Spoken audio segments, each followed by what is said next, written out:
Welcome to this movie on classical mechanics. I am Jos Dijssen and I teach classical mechanics to second years applied physics students at Delft University of Technology in the Netherlands. In this movie I want to formulate D'Alembert's principle in terms of generalized coordinates. So I will start by explaining D'Alembert's principle, what it means, and then I will introduce generalized coordinates to continue formulating D'Alembert's principle in terms of those generalized coordinates. The analysis here is based on the book by Hand and Finch called Analytical Mechanics, and I hope this movie will be useful. Alright, we start by introducing D'Alembert's principle, and we do that for the standard system consisting of n point masses. These masses are denoted as mi, so mi is the mass of particle I. I always runs from 1 to n, we have n point particles, and their positions are given by RIT, where I have added a little underscore, and the underscore means that this is a vector. It's a vector in 3 dimensions. So these are the positions and they are vectors indicated by this underscore. Then the velocities, they are the time derivatives of the positions, and the time derivative dri dt is also abbreviated as an ri dot, where the dot always denotes a time derivative. And then finally we have important degrees of freedom. They are called the momenta, and the momenta are defined as m times the velocity, mass times velocity, and it's the m, the mass of particle I. Now, the aim of classical mechanics is to predict the evolution of such a system in the course of time, and the equation which governs that evolution is the Newton's second law. And Newton's second law reads Pi dot is the sum of all the forces acting on the particle I, and so the fact that it's the sum is expressed here by this superscript dot. It's the total force acting on particle I.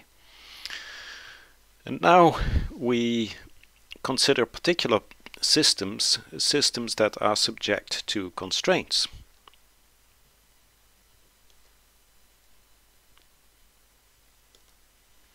So what are constraints? Constraints are limitations that are imposed on a motion. So for example, if you are sitting in a roller coaster, you would like to stay on the track. That's the limitation, the constraint that is imposed, that you are always on the track. And a simpler example is, for example, a table, and I put an object on that table, and then there is a gravity force which pulls the object downward. But we want the object to stay on the table. It cannot fall through the table, and therefore we need another force, and that force is the normal force. It's equal in magnitude but opposite in direction to the gravitational force. And we see that these forces have different characters. So if the table would not be there, we would still have the gravity force. But if the table is there, then we suddenly get this other force whose only role it is to enforce the constraint. And so we see that we can always split the forces into 2 kinds of forces. The first ones are the applied forces. So that's in this case the gravity force. And the second type of force is the constraint force, which is the normal force which only acts in order to satisfy the constraints. So let us look at a slightly more interesting example, which is the pendulum.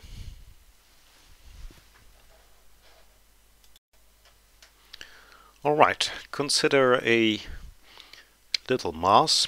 It's a little ball that can be considered as a point mass, and it has a mass m. And in principle this mass could move in 3 dimensions. However, when the mass is suspended to a pendulum, there is a rigid rod which connects to the suspension point S to our mass.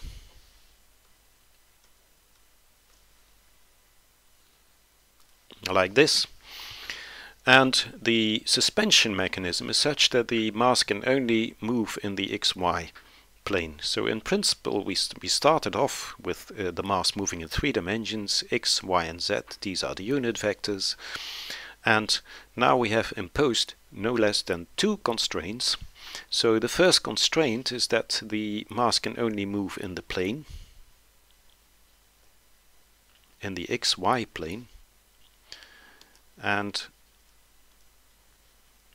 we can express that by the condition that z is 0. So this is a constraint, z is 0. The second constraint is that the length of the rod, L, that should always be constant. So L is constant. And we can also express that in terms of the coordinates xy, because if we want to go from the suspension point to the mass, and let us take the suspension point as the origin of our coordinate system, then we need first to travel a distance x to the right and a distance y in the negative vertical direction. And we can say, following Pythagoras, that L squared, so if L is constant, also L squared is constant, and that can be written as x squared plus y squared. And so that should be constant in time.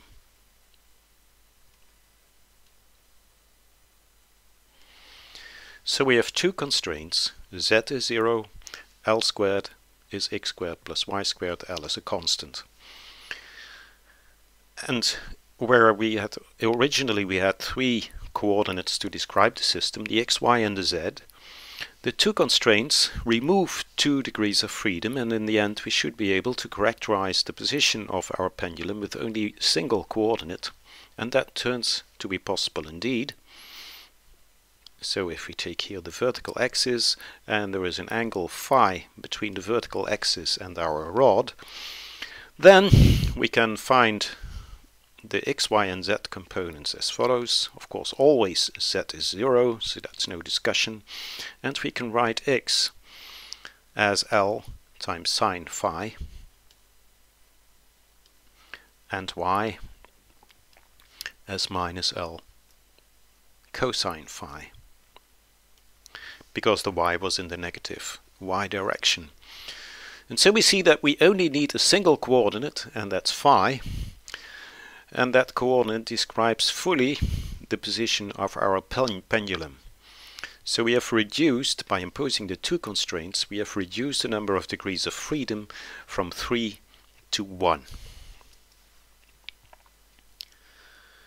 And we see there is also a constraint force, that's the tension in the rod, and the tension should make sure that M can only move along a circle in S with radius R. The center is in S and the radius is R, and it should not be, it cannot move, say, in the direction of L itself, because L must be constant. Now let us go back to the forces that we have and to the Newton's law. So for any system, so now we look at a general system. So we are going back to our n point masses labeled by I, and we had seen that Newton's law looked as follows. It can be written as the total force, and the total force was split into an applied force, the sum of all the applied forces acting on particle I, and the sum of all the constrained forces acting on particle I. And now we are going to introduce a new concept, which is a virtual displacement.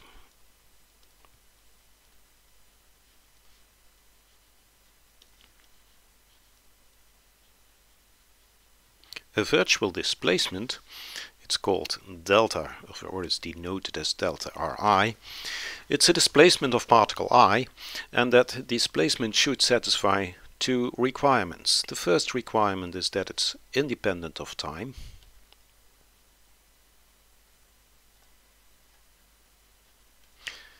That is, I only change the position of the particle, but I do not change the time. So it's an instantaneous displacement. The second one is very important. All these delta Ri's, they cannot be arbitrary, but they should always respect the constraints. So the constraints should always be in agreement with these delta Ri's should always be in agreement with the constraints. So in agreement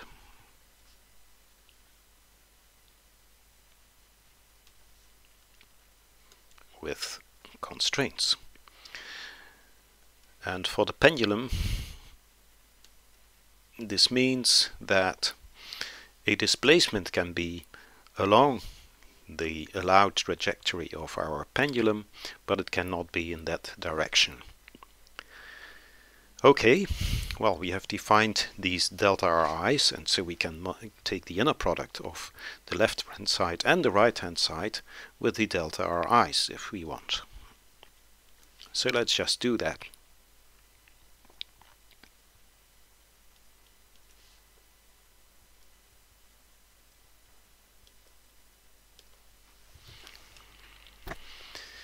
Now we have on the right hand side force times displacement, and force times displacement, that's usually denoted as work, and because the displacement in this case is a virtual displacement, we call this virtual work.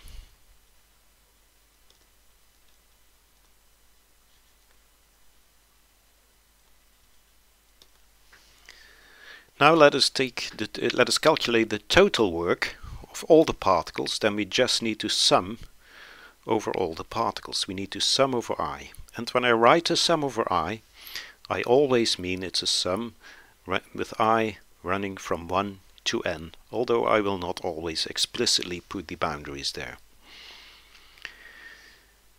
So this equation should hold, because we started from Newton's law, we multiplied by delta Ri, that doesn't change the validity of the result, and also the sums over I, they're all the same, they should not violate this equation. And now we make the important statement which is due to D'Alembert. So this is D'Alembert's principle. D'Alembert tells us that the second term on the right hand side, so that's the virtual work due to the constraint forces, that should add up to 0, so we can leave that out.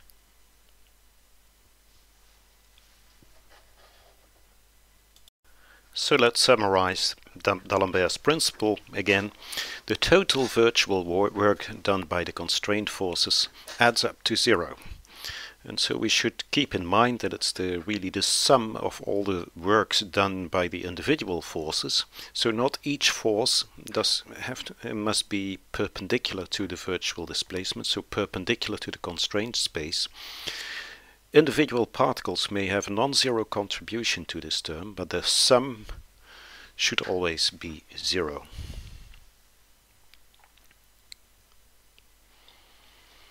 Okay, then we come to the following new concept, which is generalized coordinates. Let us look at generalized coordinates. What are they? Well, we have already met one, and that was in the context of the pendulum, where we saw that in order to characterize the position of the pendulum, it's convenient to use a coordinate which is not x, y, or z, but phi. And then we have certain relations which tell us what x, y, and z are in terms of that phi. Now this phi is precisely a generalized coordinate. It's an example of a generalized coordinate, and in this system we have only one generalized coordinate. So in general, we have 3n coordinates to start with.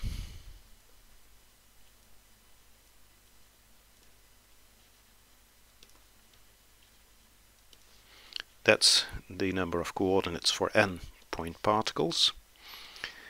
Now we impose a number of constraints. So let us assume that we have k constraints.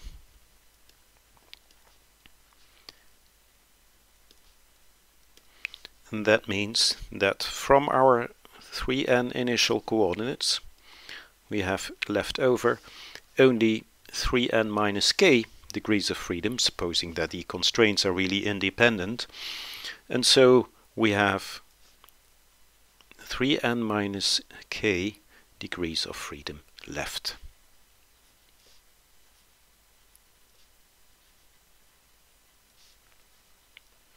And now we take, for these degrees of freedom, we use coordinates, and these are called generalized coordinates. Why are they called generalized coordinates? Well, it's not necessarily a distance coordinate, so it's not necessarily an xi, a yi, or a zi.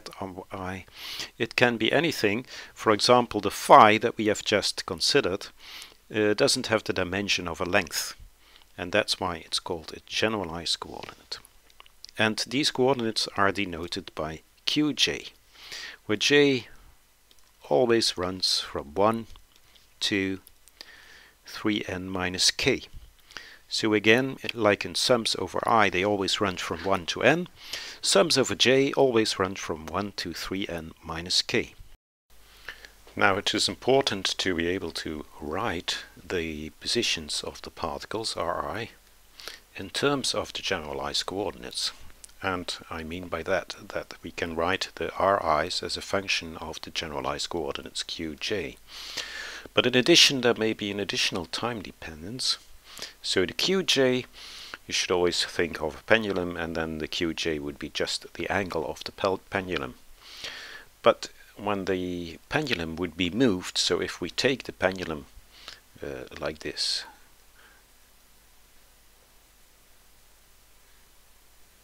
and we move it from left to right, then obviously the position is not only given by this phi, but also by the position of the suspension point, which we fully control. So that's not a degree of freedom, it's something that we control. And the position of the particle would then not only be a function of phi, but also of the time, because we know that the position of the suspension point xs is some function of time which is prescribed. So in this case there is only one degree of freedom, that's the phi. The xs of t is fixed, that's the way we move the pendulum, and the position of the pendulum is obviously a function of phi, that's the qj, and an explicit time dependence. So if the constraints or if the frame is time dependent, we have an explicit time dependence. It's always due to some external influence or due to a time dependent constraint.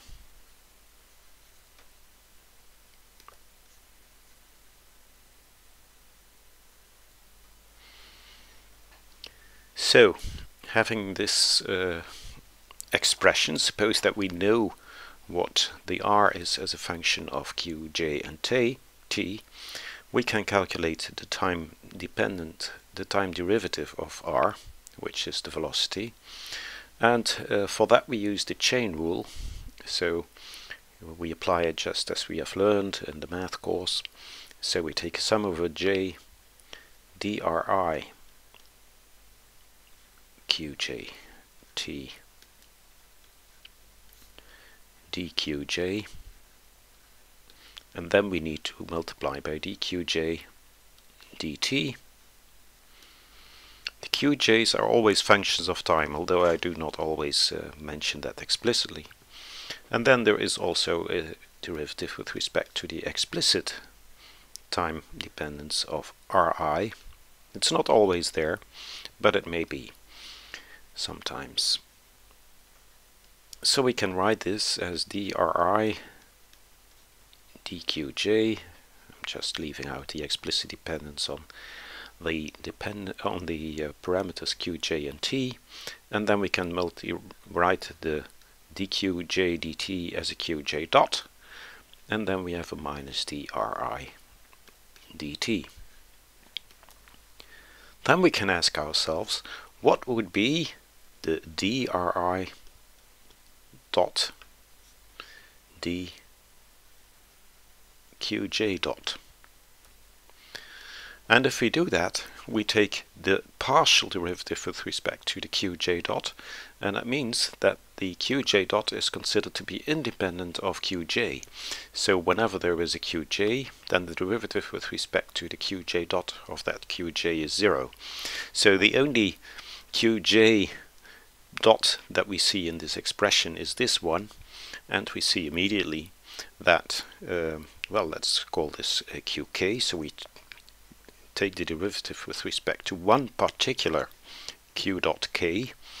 Then from this sum we pick out only the term for which j is k, and so we see that that is dri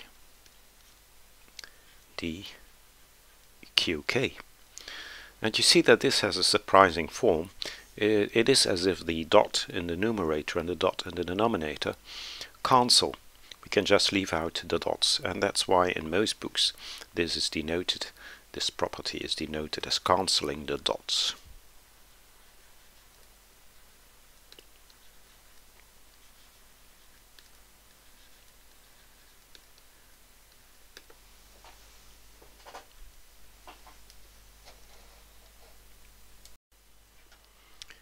Okay, after having formulated D'Alembert principle and introduced generalized coordinates, we will now proceed to look at the relation between virtual displacements and generalized coordinates. Virtual displacements, they play an essential role, a key role in the formulation of D'Alembert's principle, and please recall that these virtual displacements had to satisfy two requirements.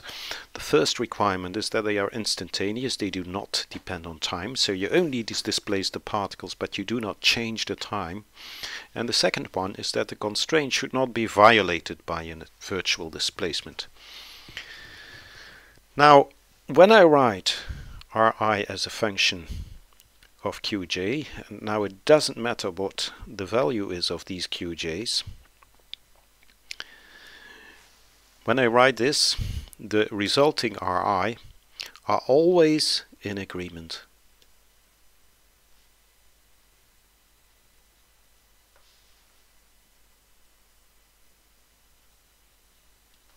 with the constraints.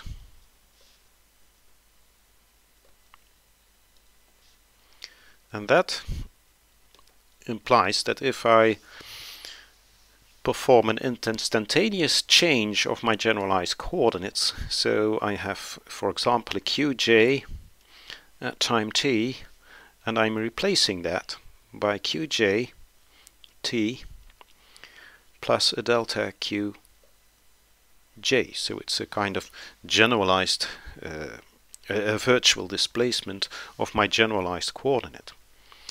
Well, because for this value, this Ri is in agreement with the constraint. But for the new values, because it's written in this form, they should also be in agreement with the constraints. This will never violate the constraints. So let's look at the standard example again, which was the pendulum. Suppose I change the phi from phi to phi plus delta phi. It just means that I displace the mass, but I keep the L constant, so the new position is always in agreement with the constraint that L should have a fixed length.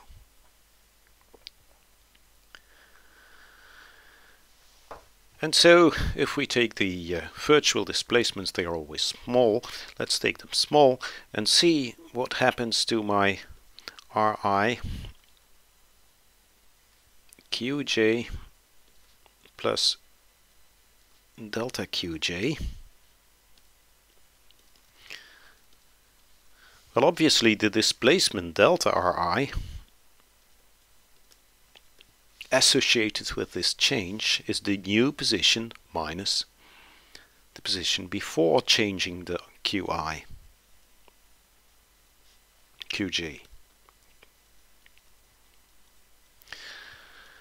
And if we take the delta qj small, then we can write this using Taylor expansion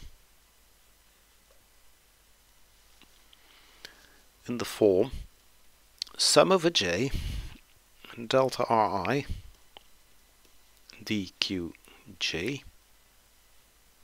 times delta qj. So this is my virtual displacement, which I can use in the formulation of D'Alembert's principle. And the equation of motion in D'Alembert's formulation was the following.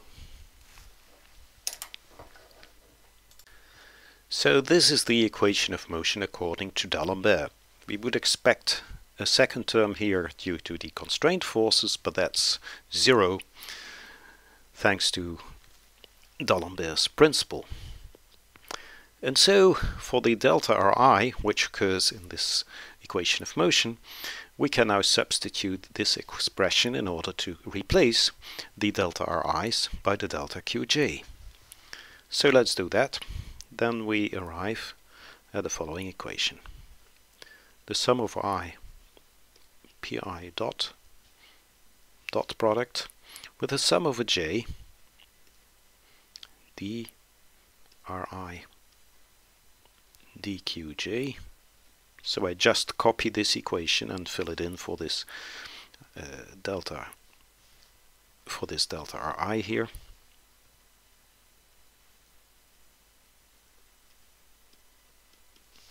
And I do the same on the right hand side.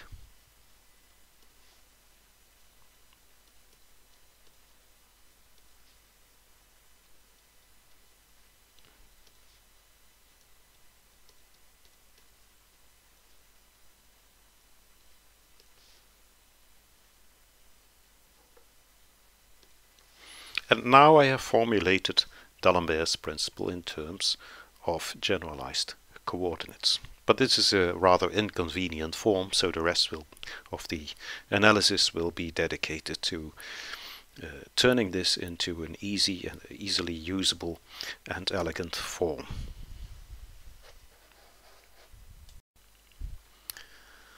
Alright, so this is our starting equation, and we take the delta Qj to be small, but apart from that they are arbitrary. Now that's very important to realize that all these delta Qj's can be chosen arbitrarily, provided they are small. And so we take a particular choice where we take one delta Qj to be non-zero,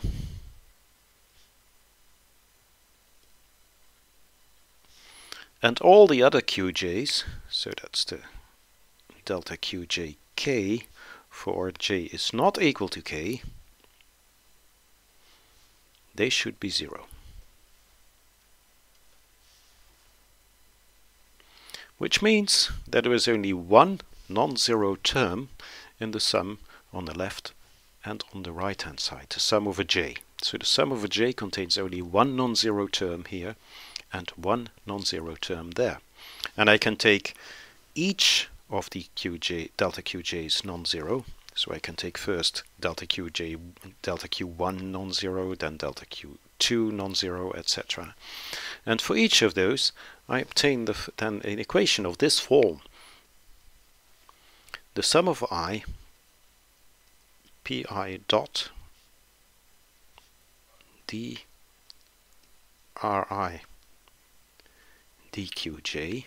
So now the sum has disappeared because I had only one non-zero term there. In fact, I should also put a delta Qj here.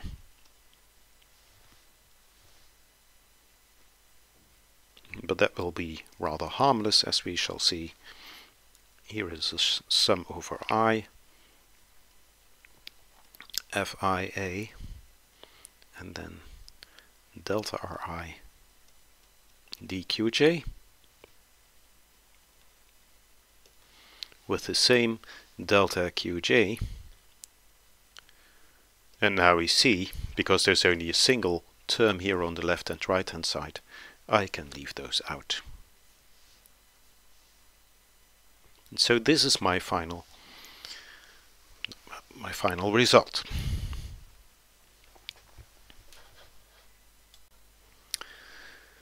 So I've here my first equation, my important starting equation for the rest of the analysis, and that is in fact a set of equations, because I can write it up for each j, for each j for which I chose delta qj to be non-zero.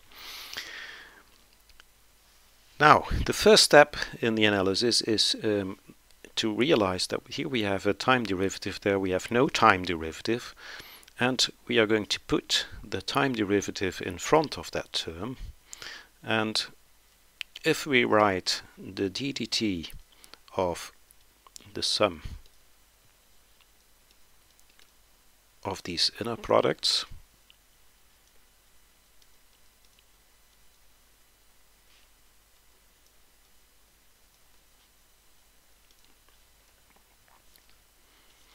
then the product rule would give us first a p dot I times this term, just as we have above here. So the first term that the product rule for differentiation gives us is this term. And so we can replace this term by that term, but we should subtract the second term coming out of the product rule, and that's having a dot with the second term. So that is pi dot dr dot I dqj. So we can replace the first term by these two terms. Now, it's not immediately clear that we have gained something doing this, but we really have gained something, and we can only realize that when we look at the kinetic energy. So the kinetic energy, that we generally denote as T, is a sum over mi over 2 ri dot squared. And I'm now interested in looking at the dt dqj. So let's just work out what this gives us. Now here we see the t, we take the derivative, and what we should do is use the chain rule, which tells us that we should first take the derivative of this term with respect to r dot I, and that means we get 2 r dot I, and then we need to take the derivative of the r dot I with respect to qj.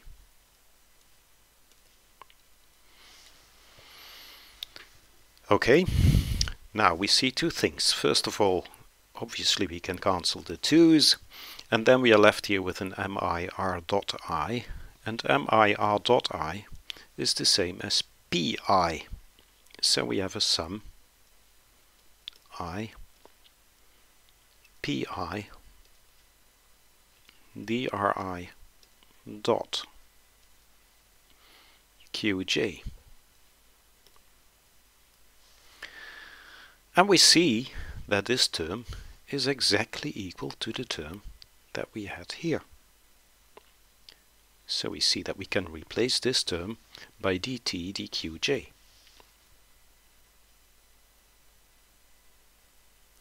Now let us look at another derivative, that of the kinetic energy with respect to qj dot, which proceeds in a very similar way. Again, we have to use the chain rule. So we first have a term 2ri dot, and then we multiply that by the derivative of dri dot, but we took the derivative with respect to qj dot and not with respect to qj, so here we have a qj dot, which is, using the same steps as in the previous line, pi dot dri dqj dot. But now recall that a few minutes ago we saw that these dots can be cancelled. Remember the rule cancelling the dots? Here it is. If there is a dot in the numerator and 1 in the denominator, we can cancel the 2. And so we can streamline the last term even more. And then it reads pi dot dri dqj. Now this should also look familiar, because that's precisely the term that we have here. So there is a time derivative acting on this particular term, which is the same as this. So this term is exactly the same as that term. And so we see that we have now a way to formulate this equation, D'Alembert's principle in generalized coordinates, in a more streamlined form using the kinetic energy. We can write it as follows: d dt dt dqj minus dt dq dot j. Sorry, this should be a q dot j, and this is a qj, and that is equal to a sum over I, and then we have an FIA dot product RI, taking the derivative with respect to qj. And we can in fact give the right hand side, because there is a sum over I, so there is no I dependence, it only depends on j, and we can rewrite this expression in the form, just give it a name, curly f j. And so this is D'Alembert's principle formulated in terms of generalized coordinates.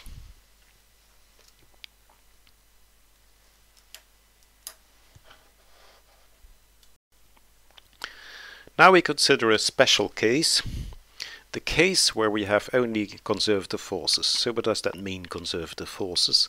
It means that the force for each particle, the applied force, can be written as minus the gradient of a potential. And the gradient, when we talk about the force on particle I, that gradient should be taken with respect to the coordinates of particle I. And so this is exactly the same, but then in a different notation. It's the derivative of the potential, the total potential, with respect to Ri, the vector Ri. And we can also write that in this form, and this is what it really means. It's minus dv dxi, dv dyi, dv dzi. So it's in particular the right hand side that can be streamlined now. The right hand side had this particular form. It's F, it's the applied force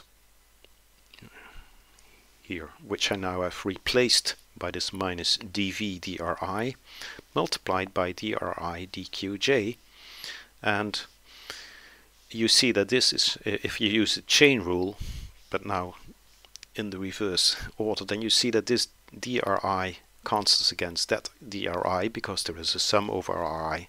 And I can write this as the derivative of the potential function with respect to qj, so with respect to the generalized coordinate.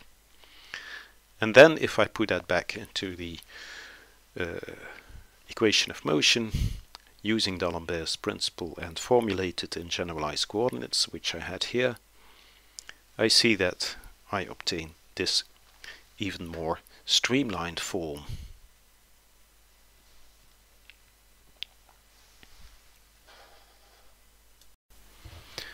So we have arrived at a rather streamlined form of the principle of D'Alembert, which we formulated in terms of the generalized coordinates qj. And we see that in the final equation the T, the kinetic energy of the system, plays a crucial role. And we have for each generalized coordinate j a force, which applied force, which is associated with that particular generalized coordinate. And so let's apply now this formalism, this new formalism on a system. A non-trivial application is given by a small block with mass m that is put on top of an inclined plane which has mass capital M, and it has an angle alpha. Now the inclined plane is allowed to move in the horizontal direction, so what will happen is that the small block will slide down if we release the system, and then the inclined plane will move to the left. We have applied forces. Those are the gravity forces on the inclined plane and on the small block. The other forces, which are denoted here as F1, minus F1 and F2, they are the constraint forces because they prevent the inclined plane from falling through this table, and they prevent the small block from falling through the surface of the inclined plane. Now this system has 2 degrees of freedom. The inclined plane can move in the horizontal direction, and so there is a generalized coordinate associated with that motion, and we denote that by a capital X, so that's one generalized coordinate. Now the small block will move along with the inclined plane, and on top of that it can slide along the surface of the inclined plane, and the direction is the unit vector of d, and so the position of the small block is the position of the inclined plane plus an extra d times unit vector along the d direction. So we have 2 generalized coordinates, x and d, and so the equation that we need to solve, those are in fact 2 equations, one for the capital X and one for d. And we start by writing this t in terms of the generalized coordinates.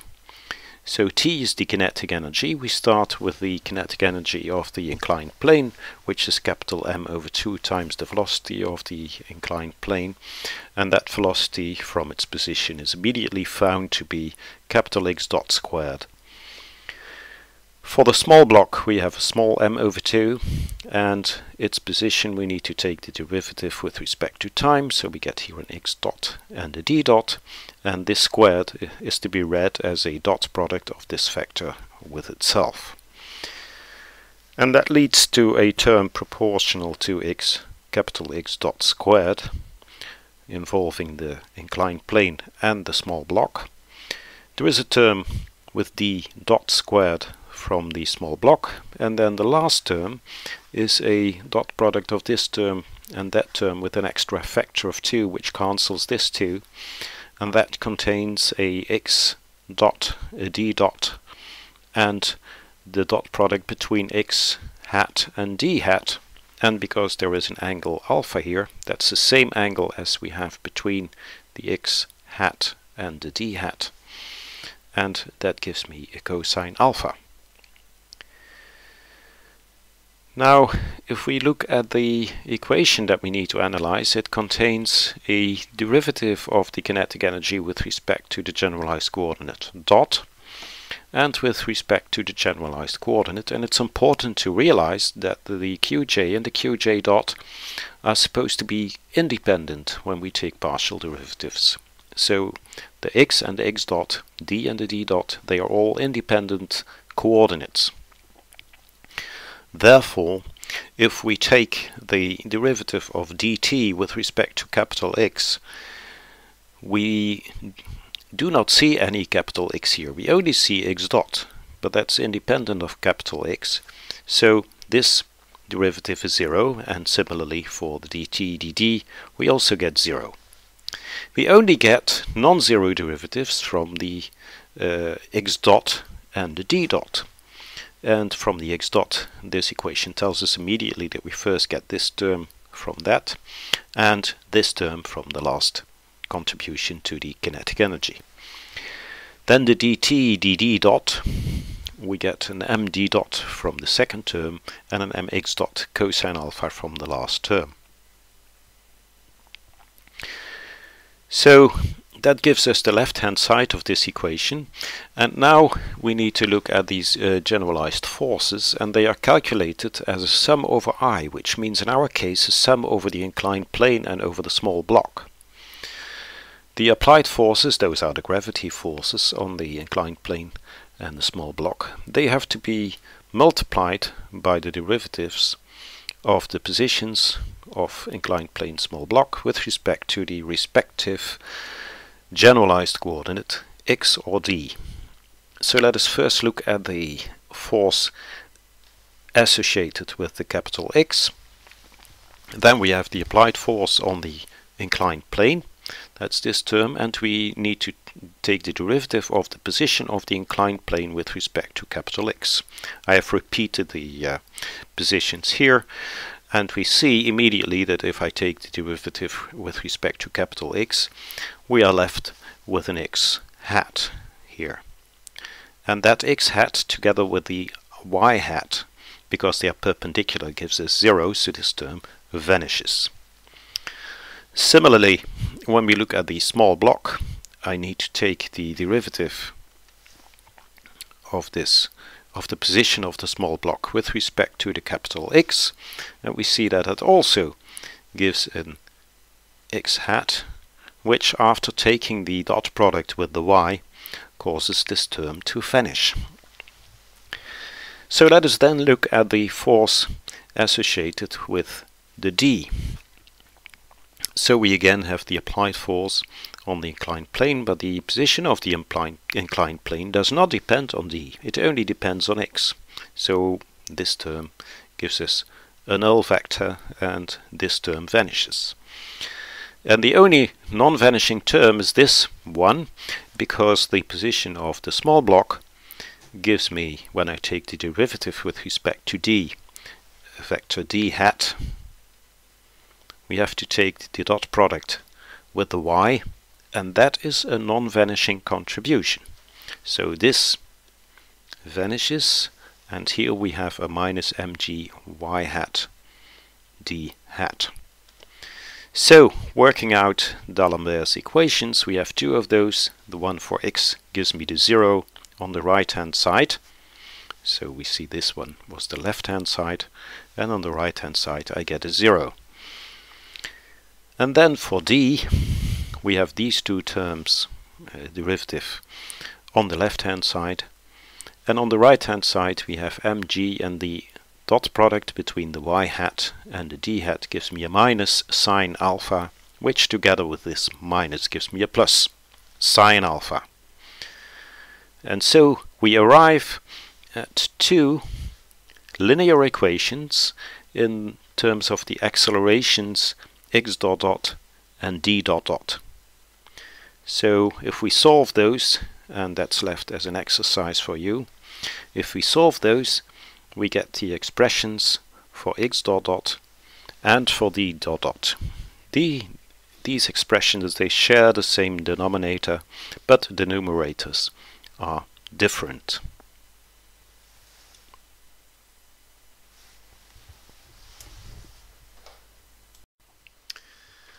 So now I've come to the end of my little movie on explaining D'Alembert's principle, and in particular how you can formulate it in terms of generalized coordinates. I hope you found the movie instructive. If you have any remarks about it, please let me know. Thank you for your attention.